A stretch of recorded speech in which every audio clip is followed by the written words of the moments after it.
day to you all. Welcome to the Cloud Security Threats webinar. My name is Shalina and I am your moderator for today. Before we start the program, I would like to give you some housekeeping information. First, we encourage attendees to use the computer audio feature of this webinar.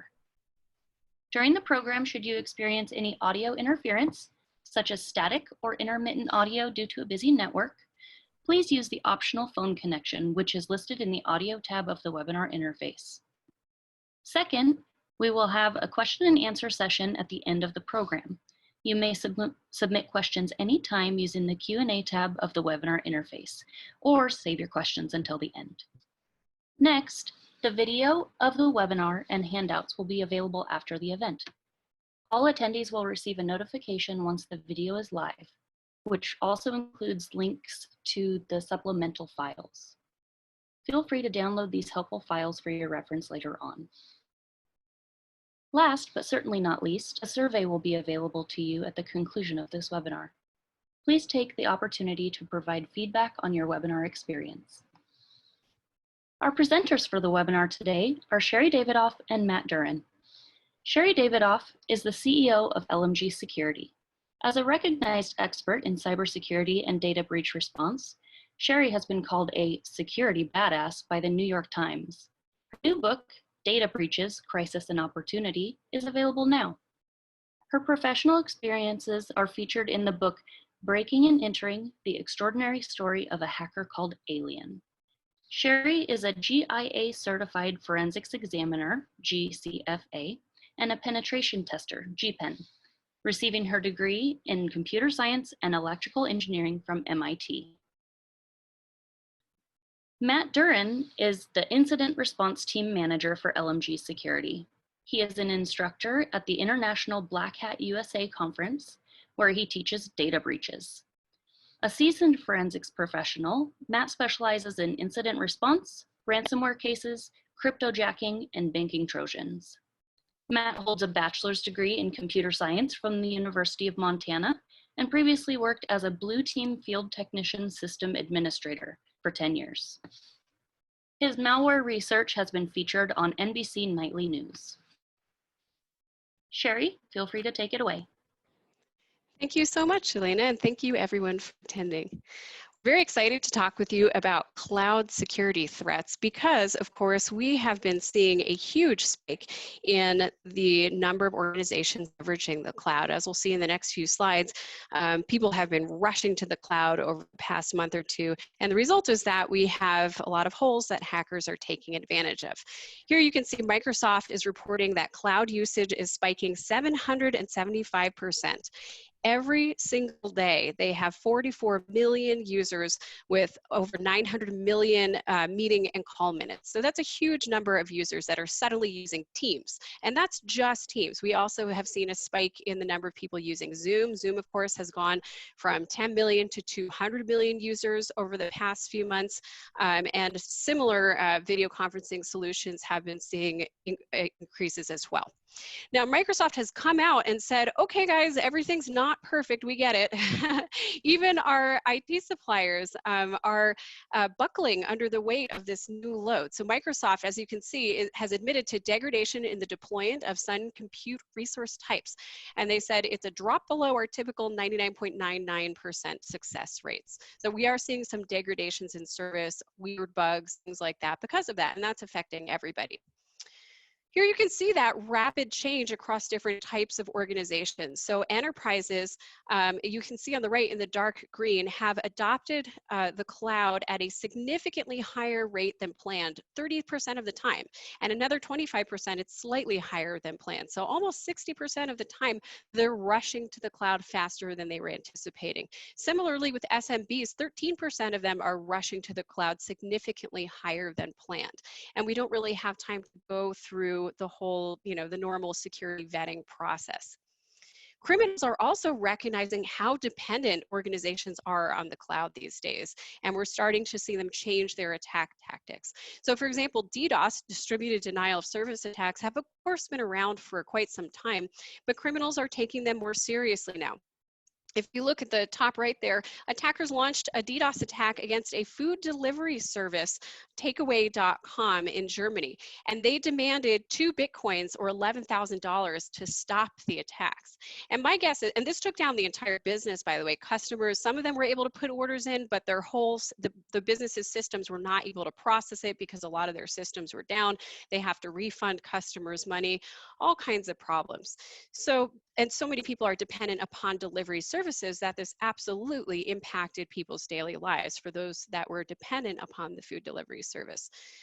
So criminals are recognizing, okay, well, we can steal people's data and lock it up and hold them for ransom. Or right now, that availability of the internet connection is so important. It's almost certainly the case that this company lost more than $11,000, much more than that ransom demand in the time that they were down. We've also seen reports the U.S. Health and Human Services Department was targeted. I love the headline here from the Register, DDoS scumbags, they call them in the article, just at the time is needed to be up and running. And then Paris hospitals were also hit by a DDoS attack. It lasted about an hour. Fortunately, there were not significant impacts because of that. Hospitals are very resilient, and many of them have taken a lot of time to plan against DDoS attacks.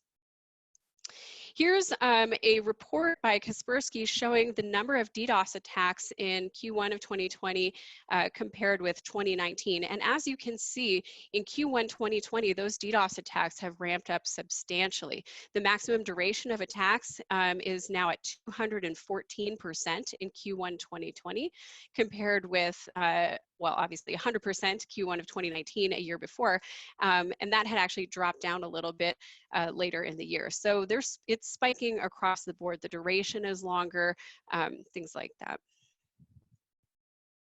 I love Matt's headline. He made this slide. Never let a good crisis go to waste. Hackers are definitely taking advantage of the cloud as criminals are starting to make their cloud systems more open so that more people can connect to them, more employees.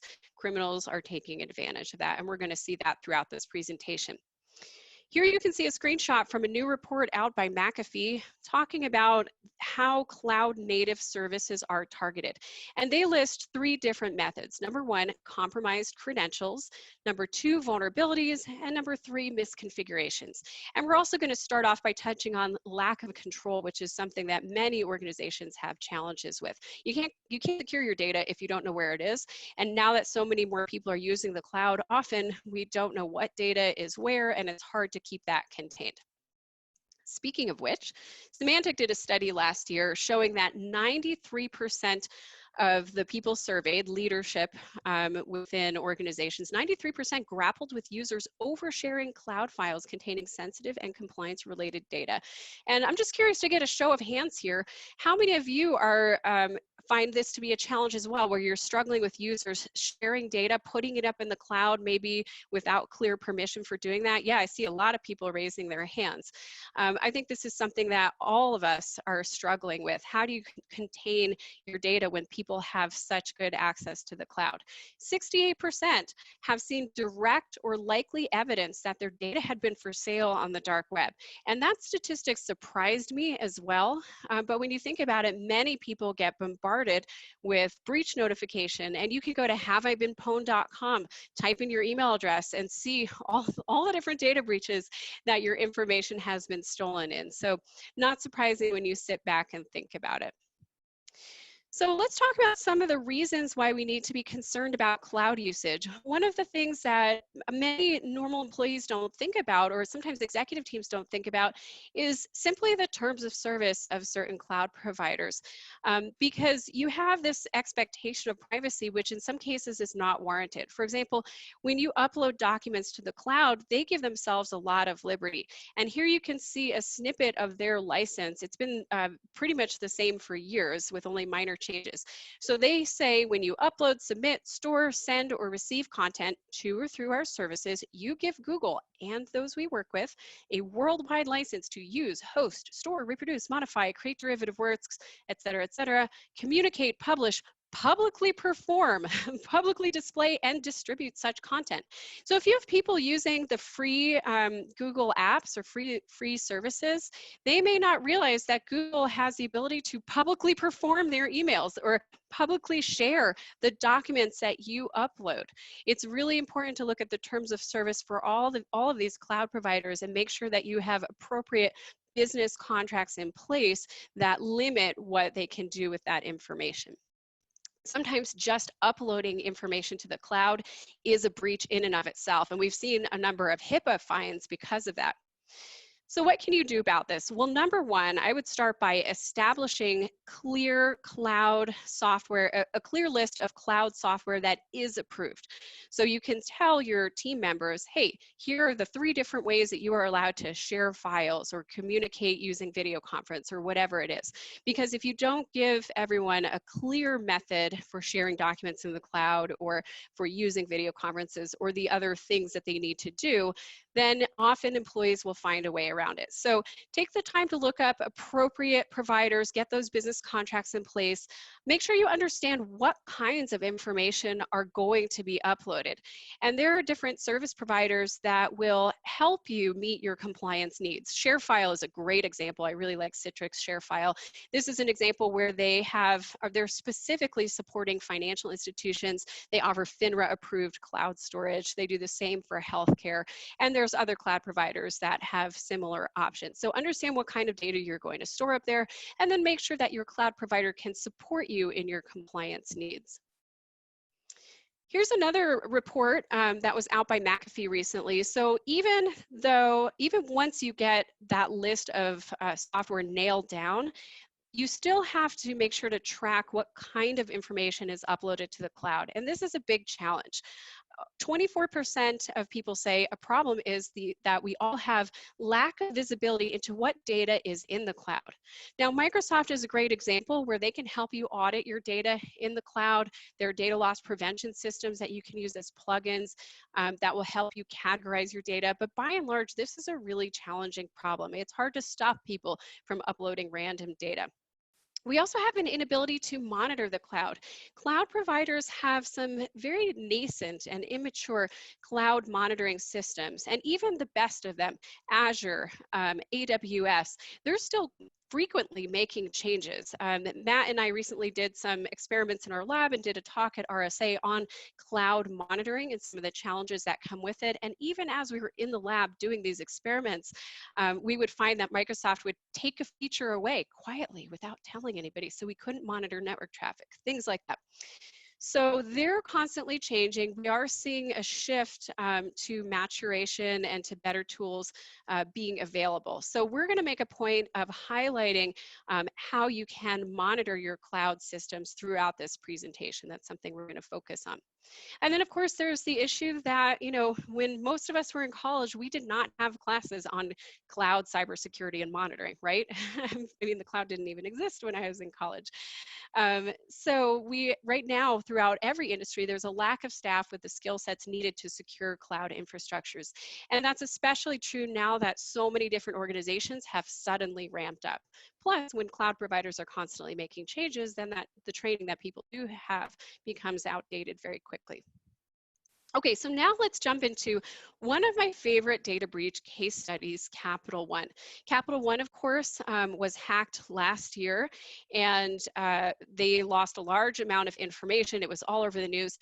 There was a hacker, Paige Thompson, that managed to pull data. There was a misconfigured firewall, and Paige Thompson managed to pull data out of it, uploaded it to GitHub, where a third party saw it and eventually alerted Capital One.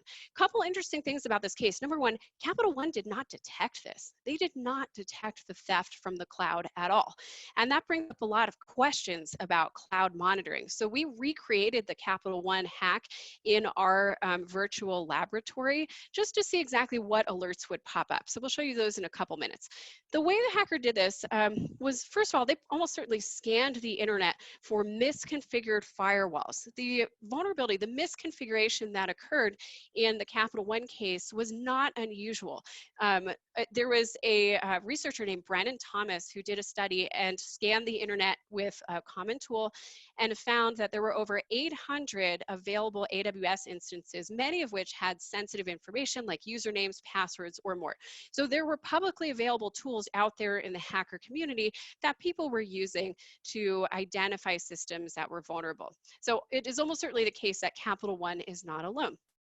So the hacker found that their web application firewall allowed connections to this accessible AWS metadata service that revealed sensitive credentials.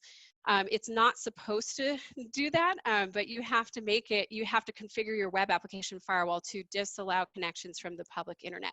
So then the hacker was able to get some keys from that instance, listed buckets, and then downloaded data.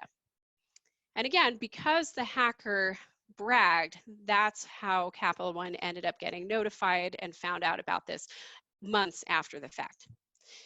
So then the question, of course, was who is to blame for this? And there was this big public tussle in the news between Capital One and Amazon. Capital One was blamed by a lot of people. Its own firewall couldn't stop a hacker. And then Amazon said, hey, it's not our fault. They have a very clear delineation of what are customers' responsibilities versus what is Amazon's responsibility. That said, like almost anything, the truth is somewhere in the middle because cloud providers create the tools that all of us need to use for security purposes. That metadata instance, which revealed credentials, did not require authentication, for example. And so because of that, it was not as secure as it could have been. And that's not something that Capital One necessarily has control over. So Capital One blames Amazon. Amazon says, it's not our fault, it's your responsibility. Again, truth is in the middle. We're going to focus a little bit on AWS and then Azure for a while because AWS is the most popular system, according to surveys, the most popular tool out there today for enterprises to use. So let's jump into AWS monitoring and cybersecurity. Matt, you want to take it away? Yeah, of course. So one of the things that we need to talk about first is that Amazon did sort of respond to what happened with the Capital One incident. It's also interesting to note that Capital One was not the only company that was really affected by this. There are thoughts that Paige Thompson may have performed the same activity on upwards of 20 other organizations that were kind of running a similar type of system through EC2 and running that same kind of metadata service URL. So Amazon did come out publicly, and their initial response was that the IMDS or metadata service URL was fully secure. There were no problems with it. It was working exactly as intended. Again, that wasn't a bug. That's a feature of it. But to make sure that they were putting on, I think, their best forward face, they did add a version 2 metadata service URL system to EC2 as a whole. Now, it's not enabled by default. You still have to go in and turn this on. But they do offer you as they describe it, a belt and suspenders type of protection for several types of vulnerabilities that have been kind of exploited previously in the Amazon network as a whole. And I think we can probably guess what a couple of those 4 types of vulnerabilities that they're referring to were. So as Sherry mentioned, we did some research in our lab. And we decided to see kind of what we could get from Amazon just out of the box. As a reasonably new company starting up a new EC2 farm and moving our services to the cloud, what did we actually have available? So these are the tools that Amazon makes available kind of off the bat. We have CloudWatch, which is their kind of overarching logging and monitoring system. There is a feature called Guard Duty, which is responsible for the automated alerting of potential problems within your environment, which in our case did prove to be somewhat useful, but only in a couple of different scenarios. And then there's Lambda and Athena. And Lambda and Athena are subsystems that Amazon has built in that allow you to parse the data that you've collected and then potentially push that data out towards external monitoring tools, which in our case, we found external monitoring to be a much more efficient way of kind of moving through the Amazon environment and a much quicker way of getting through the data in kind of a reasonable time frame. So when we're looking at the defaults available to new EC2 instances, one of the big things that we noticed is that CloudWatch and CloudTrail and some of the other systems that they have available were not necessarily enabled by default. So we had to go in, we had to adjust configurations on the EC2 instance that we were setting up, and actually get this data into or get these configured in a way that we could retrieve this data as we needed it. So we'd have something to look at and some way of monitoring the activities that were happening within the accounts. However, utilizing systems like this does come with a significant upfront downfall, in that you need to use S3 storage initially to pull this log data down and actually keep it in a place where you can access it later and then move it out to another kind of analysis platform or something along those lines. But they tell you right up front that additional charges apply, because now you're going to need to use more Amazon services to run this. So cha-ching. That was kind of interesting to see. And when we look at the data we actually get back from it, we get a ton of information about our EC2 instance. So some of the big things that we noticed were these large chunks of JSON data, which, I love large chunks of JSON data as much as any other analyst does. I mean, they're kind of my life half of the time. But the ways that we were actually able to kind of parse and analyze this event data was kind of clunky, honestly. I mean, the data is all there, and there's a wealth of information about everything that's happening, but a lot of it's kind of buried in these giant strings. So, unless you just want to spend your entire time staring at a screen, there's probably a better way to go about this, and we work to get that. We talked about guard duty. This is an instance of one of the alerts that we got from guard duty while we were recreating some of the known Capital One vulnerabilities that have become kind of more famous. This one specifically is the IAM user and instance credential exfiltration, which is kind of famous as one of the components of the Capital One hack. And we did get a notification about this. However, the notification that we received came about 45 minutes, if I'm remembering the timing correctly, after we actually performed the exploit and exfiltrated the credentials. So there was quite a window of time that we didn't really have visibility that something was going on. The question we asked too is, did this exist when Capital One went down? Was this the type of alert they could be receiving in the instance of their instance being actually hit by a malicious actor? And from what we could find out, no, this specific unauthorized access alert was not available at the time, although the data for it was certainly there. Yeah, I mean, one of the big challenges here is that you're relying on cloud providers to configure default alerts in many cases, but sometimes they're not well documented, and people often think, oh, out of the box, I'm going to be alerted on everything I need to know. But the reality is that you need to determine your high-risk scenarios and test those scenarios. That's exactly what we did. And we were very surprised to see how few alerts we got for those high-risk scenarios. And in many cases, we had no alerts at all, unless we configured certain things. By the way, Matt, you had a question. What about CloudTrails? Did you test that at all? We did, yeah. So if, Sherry, if you can back up one quick slide. Yep, absolutely. That one? So yeah, just right over. Yeah, go back one more, and let's get rid of the nerdy dude. So in the back end, you can see the just kind of the over-the-shoulder view. The logs that we're looking at there are the CloudTrail logs, the Lambda Amazon logs, and then the VPC flow logs that we had configured for each one of the instances. And CloudTrail again turned out to be very, very useful. But the problem that we had, and you can actually see the secondary image there, is a view of the CloudTrail log data that we were looking at.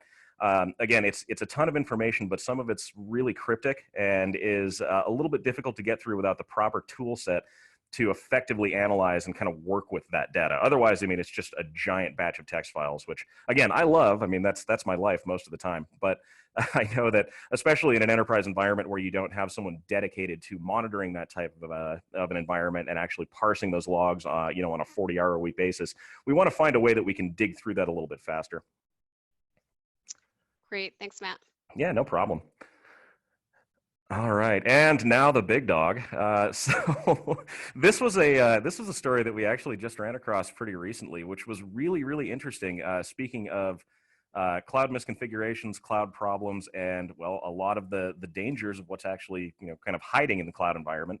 And this is Microsoft's personal GitHub account, which hackers from an overseas hacking group claimed to have infiltrated and downloaded over 500 gigabytes of data from Microsoft. And these are things like code samples, their ebooks, it is software information, license information. I mean, there's a wealth of information here that is normally kept private that was suddenly exposed. Now, the hackers decided that they were originally going to sell this information on the dark web and trying to make a profit of it. But then I don't know why this happened, but they decided to go towards more of a Robin Hood kind of aspect of it, and decided they were going to publicly release all of this back-end information about Microsoft, their currently under development software, and all of the other documentation that kind of goes along with it. So even Microsoft, running through GitHub, which is a Microsoft company at this point, I mean, they own it, are having some seemingly major problems securing this data that's in the cloud, because I mean, realistically, it's not 100% under their control. They're still storing this outside of their normal server farms, and yeah, I mean, we can see the results there as far as what kind of becomes available. And this is not the first time that Microsoft has had problems with their own cloud storage systems. Of course, back in January, Microsoft made the news because of a different data breach. They had 250 million customer service records that were accidentally left exposed to the web because of a misconfiguration in Azure. And of course, Azure is Microsoft's product, and misconfigurations in Azure are pretty common. I mean, when you think about it, if even Microsoft misconfigures Azure, what does that mean for the rest of us? Of course, Microsoft released a response to that. I can imagine that Microsoft must be very upset at Microsoft, and Microsoft says, it's not our fault. So anyway, this is my favorite slide. Next. I love that slide. I know. All right. You want to take it away, Matt? Yeah, of course. So this is some more information we got out of the McAfee report, and this time we're really talking about, instead of applications hosted through Azure or AWS, we're talking about infrastructure as a service misconfiguration. So these are kind of the big ones that are really making the news anymore. And this is entire server farms essentially being hosted through cloud providers or cloud service providers that are misconfigured either through the inability to understand how the systems are actually put together, or through some generic flaw that's just potentially part of one of the defaults that we're setting up. Here we can see that the average time to correct these misconfigurations, once they're identified, I mean, they can be corrected reasonably quickly. So I mean, 18% are within minutes, 60% are within hours, which, as far as corrections to a system go, are pretty quick. The problem is finding those misconfigurations first. And I like the slide the picture at the bottom that shows the percentage of individuals that are aware of infrastructure as a service misconfigurations. The CISO and the CIO and the chief data officer, obviously you want those to be the top of the list. But when we start getting into the IT manager or the IT architecture and infrastructure engineers being well aware of these misconfigurations, and we still see these misconfigurations popping up all over the place, that points towards something a little more kind of embedded in how these misconfigurations are kind of allowed to remain intact, which again is a really interesting set of metrics to go through. Well, and I think that this particular chart is helpful when you try to understand why often these misconfigurations persist. When you think about structure, a lot of times CISOs report to CTOs. And so the CISO is aware of many misconfiguration issues that the CTO may, or the CIO may not be aware of. And so then those don't get appropriately budgeted for and they don't get corrected. So think about how those communication channels should work in your organization. Do you want to have reports maybe coming from the CISO all the way up to the CIO or CTO? Just think about how that communication goes, because that you want to make sure that the people who are in charge of approving budgets fully understand the scope of the problem. Some of the other problems we run into when we're dealing with cloud security are just these simple things that are, again, kind of outside of a company's control. So this story here is from October of 2019, but it seems still pretty relevant because this kind of thing continues to happen. CenturyLink was using a third-party database hosting service, and they were utilizing MongoDB for that. A simple misconfiguration, and well, I wouldn't say simple misconfiguration. There was no configuration basically done to it when they created the database.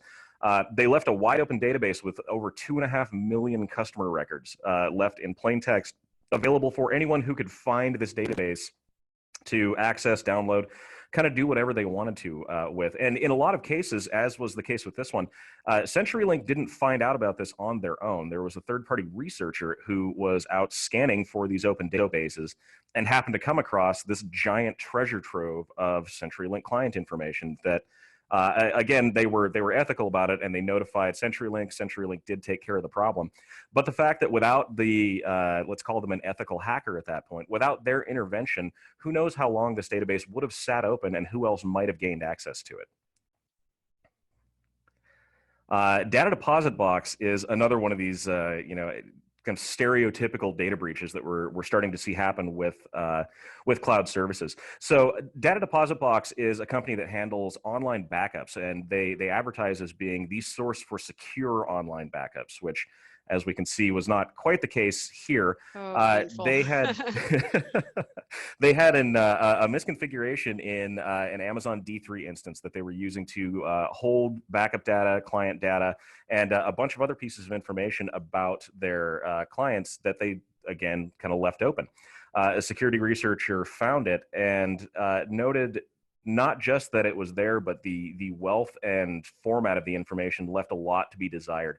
Things like usernames and passwords were contained in plain text within documentation inside of the file system.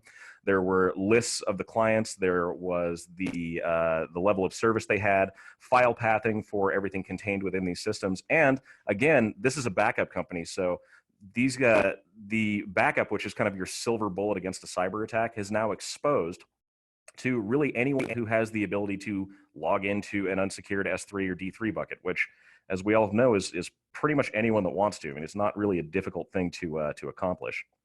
Yeah, I thought that this breach was particularly scary because so many organizations are like, great, we set up cloud backups, we're done, set it and forget it, or your MSP handles it on your behalf.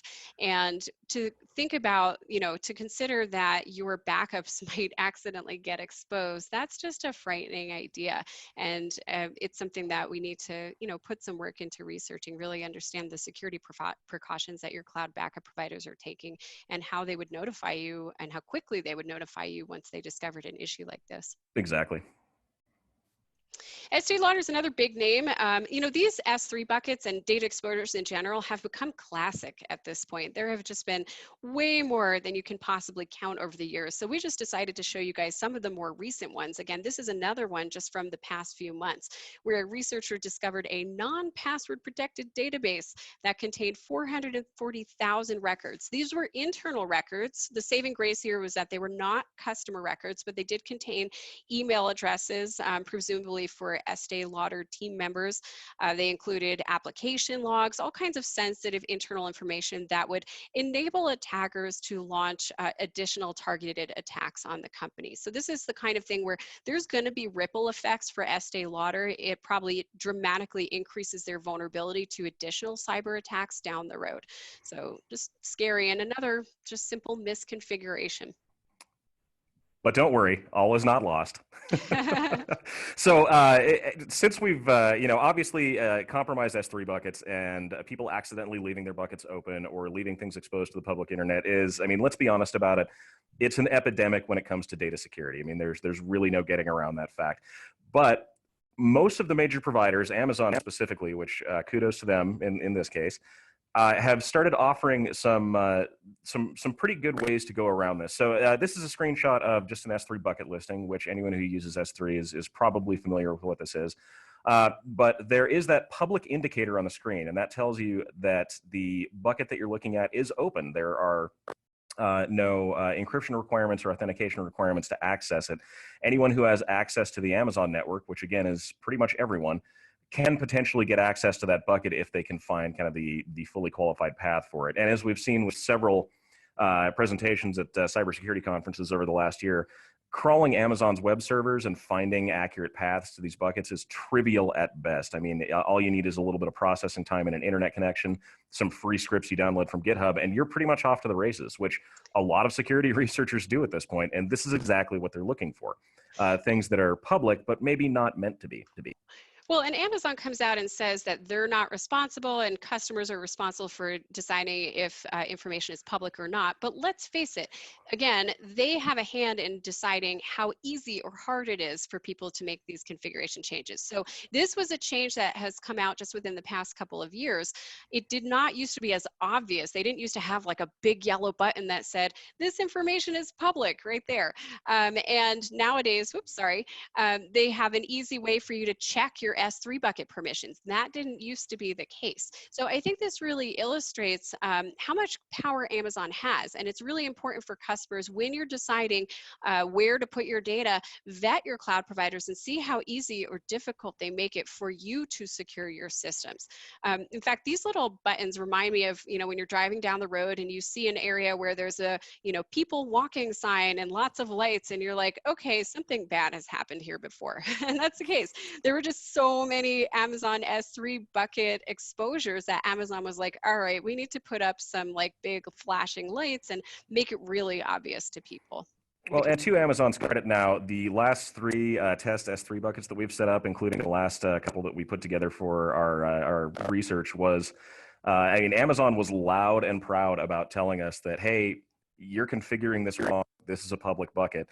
We had to click through 3 different screens and accept terms of service and basically tell them, okay, I get it. I understand this is a public bucket. Let's move on now. Right. So kind of interesting there. And they rolled out this new setting as well, where you could block public access for everything, and to enforce that buckets will not allow public access, and it can be recursive, which again, huge leap forward for Amazon. That's helped a lot. Yeah, absolutely. Yeah, just being able to, kind of take a blanket approach and secure your entire environment all at the same time, and then move backwards if you want to make something public is really a pretty smart way to go about it. So again, the improvements are being made. Yep. One of the big challenges is that you don't always have direct control over how these buckets are configured in Amazon. In fact, often we don't even know when our vendors are using the cloud. I don't know how many of you remember when the internet went down back in 2017, or really Amazon experienced an outage because of this. And as a result, many financial institutions and other types of organizations suddenly realized that their vendors had put their data in the cloud because all these services that they had contracted out suddenly were not working. So here you can see from this article, one outcome was that many credit unions realized that they didn't know the services they use or companies they contract with are actually using Amazon's web services to store their data. And we've seen breaches like this. Scottrade Bank, they were listed in the headlines as having had a data breach that exposed 20,000 customer records. This is really rare. These days, it's rare to see a bank in the headlines. We've got like Capital One, and that's about it this year. You don't see a whole lot of bank data breaches specifically. And the fact is that Scottrade Bank was not hacked directly. They had outsourced some services to a third-party vendor named Genpact that was using Amazon, misconfigured an S3 bucket, and exposed Scottrade Bank's customer records. And the result of that is that the bank's name is in the headlines. So we now need to be thinking about what services are our vendors using, our suppliers, and how do they secure these Amazon S3 buckets? Are they auditing their S3 buckets? So think about when you vet your third-party suppliers, ask them what policies and procedures they have in place for preventing misconfigurations, because ultimately it is your name on the line. All right, and that gets us into our password theft vector for breaking into the cloud. Passwords, of course, are stolen left and right. Recently, Checkpoint did a cool research study called the Florentine Banker, and they analyzed a cyber criminal gang that managed to steal $1.3 million from 3 different financial institutions. They did this in 4 different transactions. So here, it was a business email compromise case. The organizations were using Office 365, and this is super common. Office 365 is the #1 most commonly used email platform right now in the world, and the result is, just like Windows, because of that, cyber criminal groups are targeting it, and they have very sophisticated processes. So the first thing they did was they conducted targeted phishing attacks at one of these financial institutions. So they targeted 2 people. One of them clicked clicked the link and gave up their credentials. This is an example of one of the phishing emails that was sent by the Florentine banker. It's evil. It looks like a help desk notification sent with high importance. I don't know about you guys, but we are seeing a lot of Office 365 voicemail notifications as well right now. A lot of people are falling victim to those because so many people are working remotely. A lot of companies can't access their phone systems the way they usually do when people are all over the place. And so they think, oh, they've switched my phone system to email, great. And they click on that supposed audio message in their email, and then they get hacked. So anyway, in this case, the employee clicked review, entered their username and password, and the criminals were able to get into their email account. And from that point on, they started off by lurking. We see this all the time. In fact, Matt and I recently worked a huge business email compromise case, and we found that the criminals were in there for weeks, if not months. They will get into one email account, see who else that person corresponds with, and then they'll target other victims. They'll understand how the organization works. They'll look for any upcoming wire transfers or transactions. So normally, the private equity firm that was targeted in this case would correspond with the bank directly and vice versa.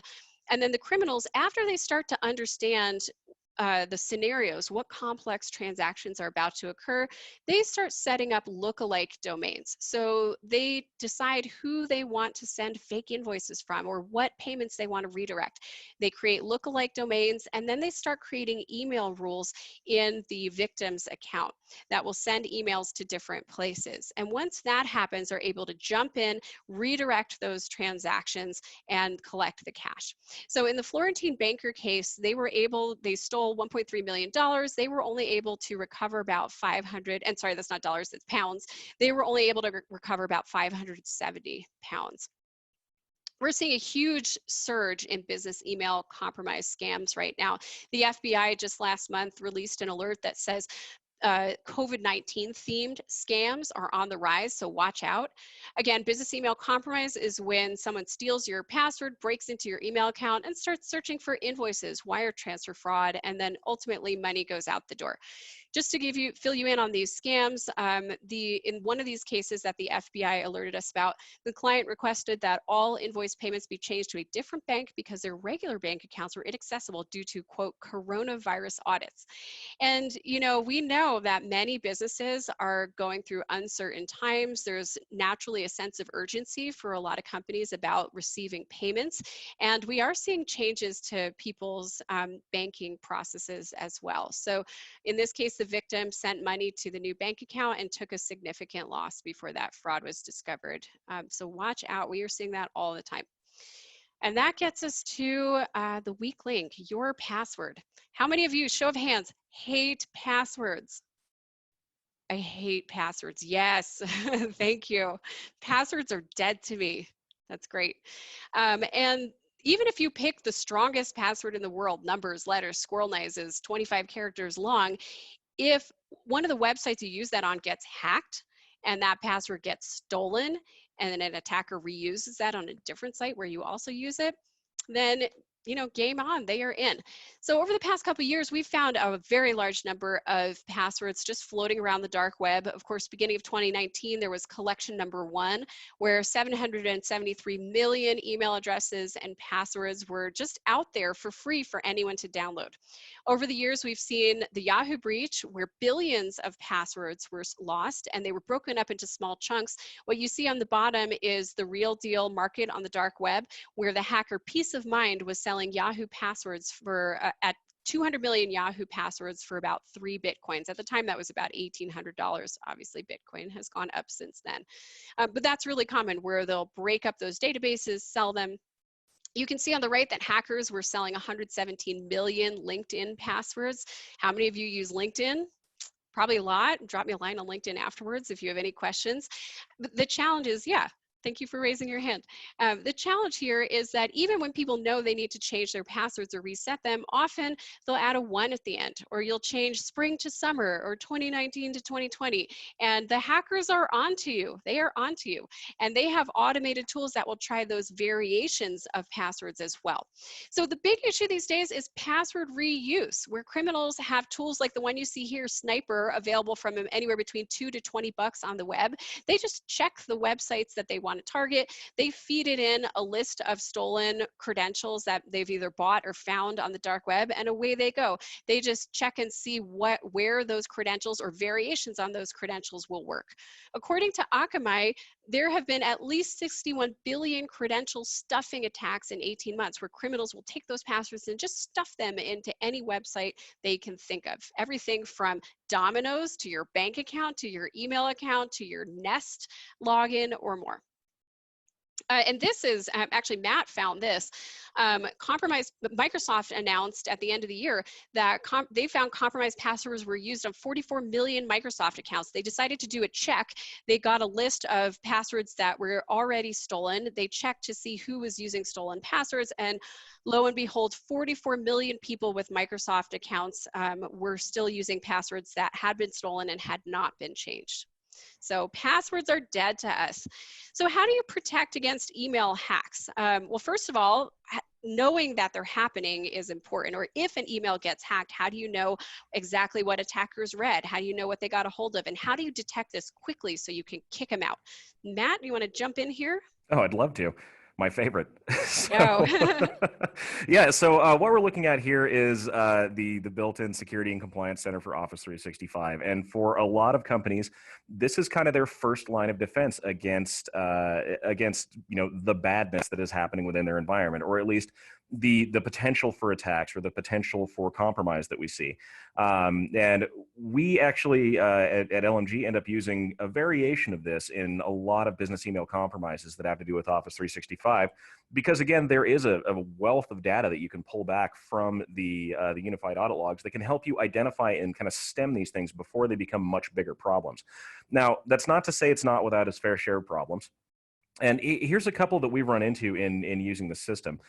So we have some solutions coming up that it will give you in the presentation, or as Sherry said, hit us a line on LinkedIn, and we'll talk about some other methods that we can put out there for effectively investigating and preventing this stuff. But the audit log search is really designed for small scale targeted searching. So if you're looking at one specific user and one specific set of activities, this tends to work pretty well. However, if you start getting into something like pulling the entire audit history for your entire email tenant for 90 days, it becomes a little more difficult. And we start seeing things like inconsistent results for identical queries that we put through.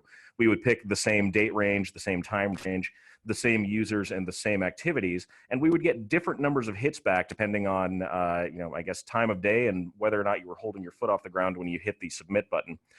In our case, we found that actually using the Powershell and the command line oriented tools that Microsoft offers were much more effective in getting us this data quickly and accurately. This is a snippet of a recursive Powershell script that we wrote that we now kind of use as our go-to for retrieving this information from Microsoft's environment in as accurate a way as possible. And what we're doing is basically getting around a line limit that Microsoft offers or enforces when we're pulling this data down. You can only pull 50,000 lines of unsorted data at a time for Microsoft. So we built an application specifically to check how much data we're actually asking for, and then recursively cut the size down until we can get everything in one big go on the account. There it is. I love that line of code. Sorry if that was too geeky for people, but I got to throw it out there somewhere. So with Office 365 Mailbox Logs, there are a few things that we have that we didn't have before, which again, there's progress being made in all facets of cloud adoption at this point. What we have now, though, is logging by default for any new Office 365 tenant. This is great news for anyone starting a new email account. Yeah, it's amazing because audit logging was not enabled previously by default. And in some cases where where an account has been in existence for a while and has been kind of configured on the security backend by a management company or something like that, logging is still disabled on a lot of these. So for anyone who uses Office 365, I would beg you to go and check and make sure audit logging is enabled for your accounts. It doesn't cost you anything to do it, and it can really save a ton of time when or if something happens with your account. And yeah, E3, you get 90 days worth of logging. You can expand the license to 1 year. E5, you get automatic logging for a year. A couple of things we still don't have, which I mean, if you've heard any of our other presentations, we've talked about this at length. But what we don't have are what messages were viewed through the Outlook Web Access Portal. We don't have search history by time, or a useful tool that we can use to kind of pull all this stuff down in one fell swoop. So again, verify that audit logging is turned on, and it's pretty easy to do. You can just go into the Security and Compliance Center. There is a big warning if you try to keep there and it's not turned on that will let you know exactly what it is and how to do it. But yeah, so again, we want to make sure that that's put out there. Make sure your logging is enabled so that if something happens, we can help. Yeah, and we see a lot of business email compromise cases where if there's no logs, then you have to notify everybody because you have to assume that these things got hacked. So logging, an ounce of prevention will save you a pound of cure. All right, this is fun. So for the past couple months, we have been monitoring how many remote desktop protocol login interfaces there are out there on the internet. We use Shodan. I don't know how many of you are familiar with that, but it's a great search engine that will show you what services and applications are just out there exposed on the internet. So on March 25th, there were about 725,000, actually close to 726,000 exposed RDP, remote desktop protocol login screens available on the internet. You can see an example. So someone wants to log in as Carol, they can try to do that. And then as people started to work from home more and more, enterprises started spinning up more and more virtual desktops. And we could see these numbers go up and up. So by April 8th, 846, and then we had over 900,000.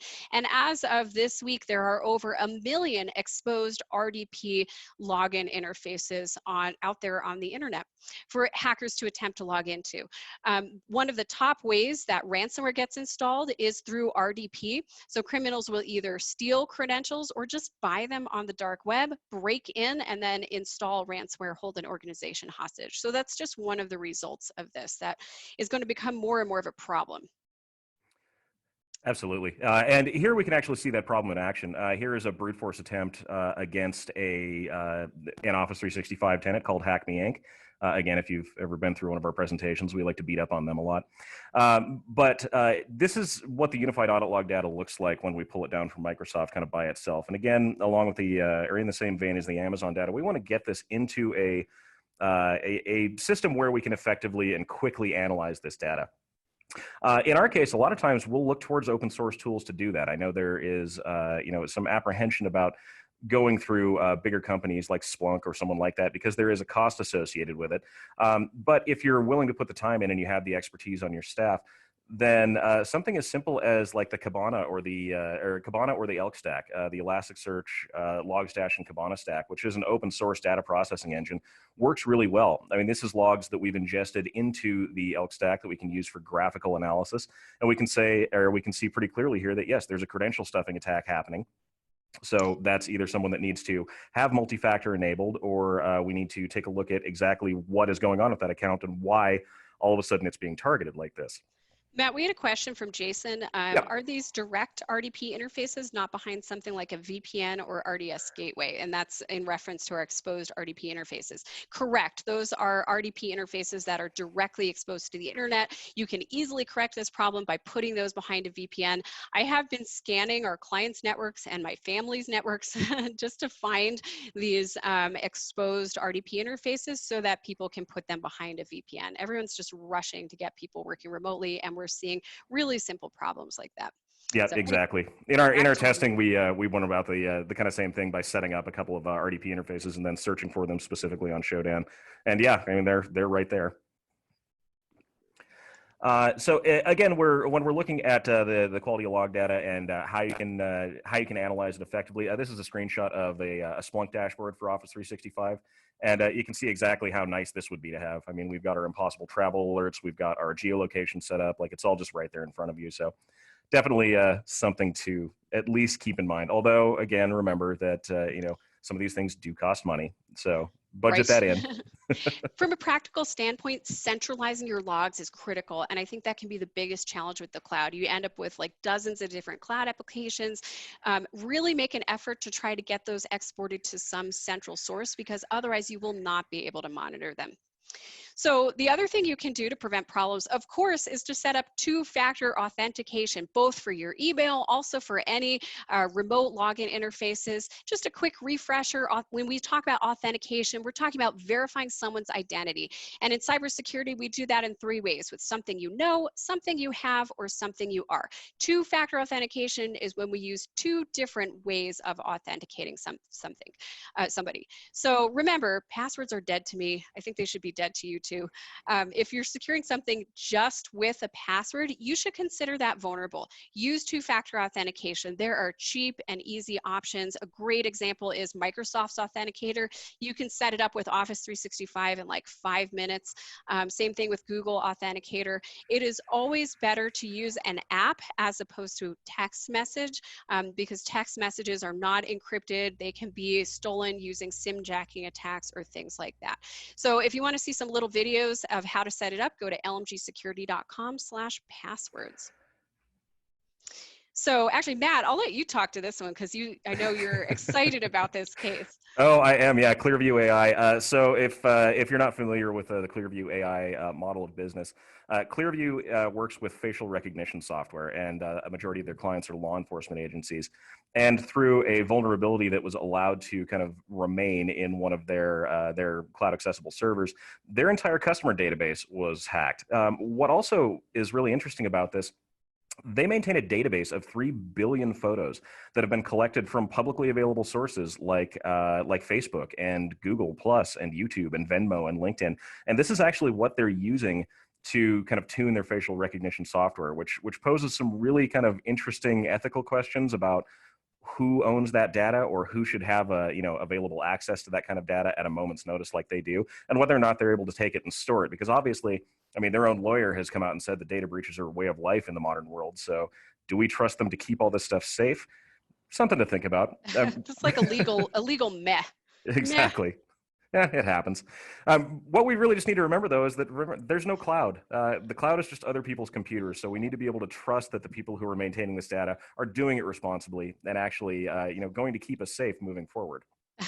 So Matt, this is Matt's favorite slide ever, and if he uses it in every single presentation, he gets a bottle of whiskey at the end of the year. So you're on going to track. happen. I know, it's because it's so true and so important.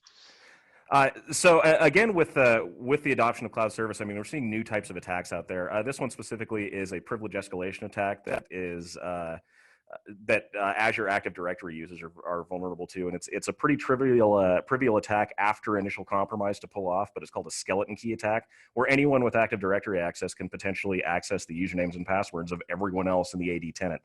So this one specifically, I mean, I plan on doing more research on it, but that's a kind of terrifying thing that anyone in your network could just, with a couple of simple commands through PowerShell, pretty much compromise every user that you have on site. Makes you really concerned about the insider attack. Oh yeah, exactly.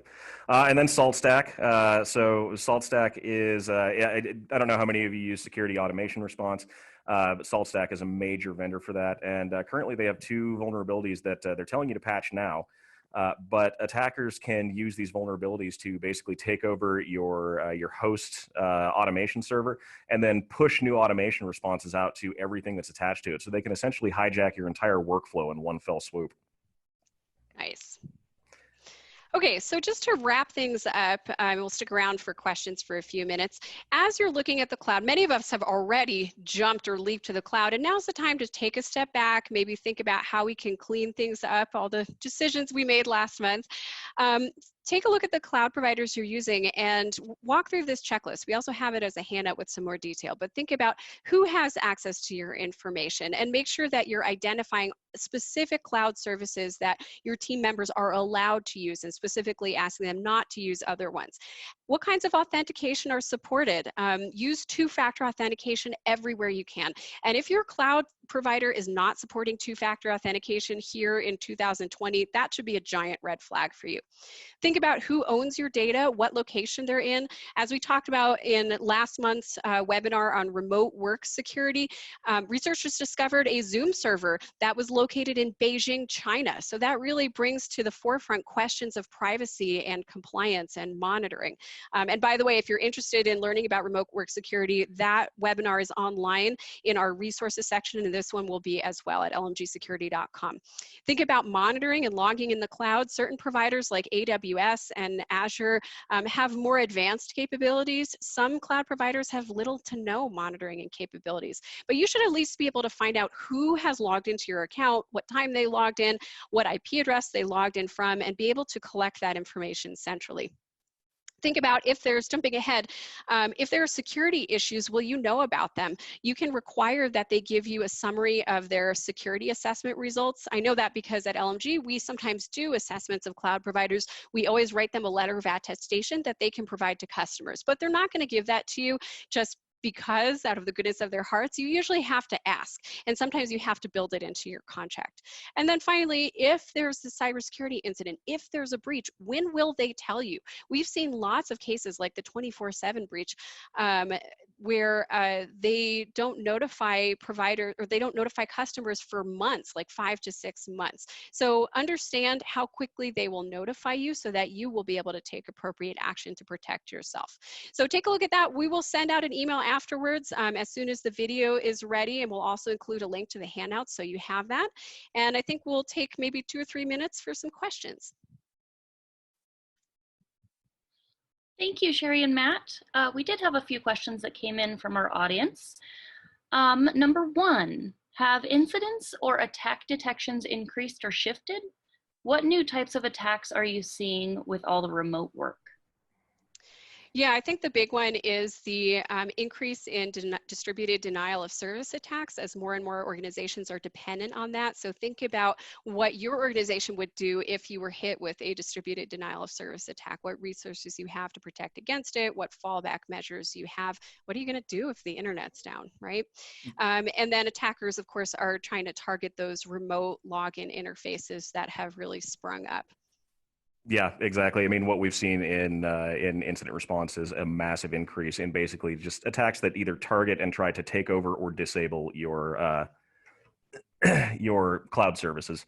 So, I mean, phishing attacks, email attacks, brute force attacks against remote desktop. Yeah, they're doing nothing but increasing at this point. All right, thank you. What are the best tools to monitor and prevent cloud attacks?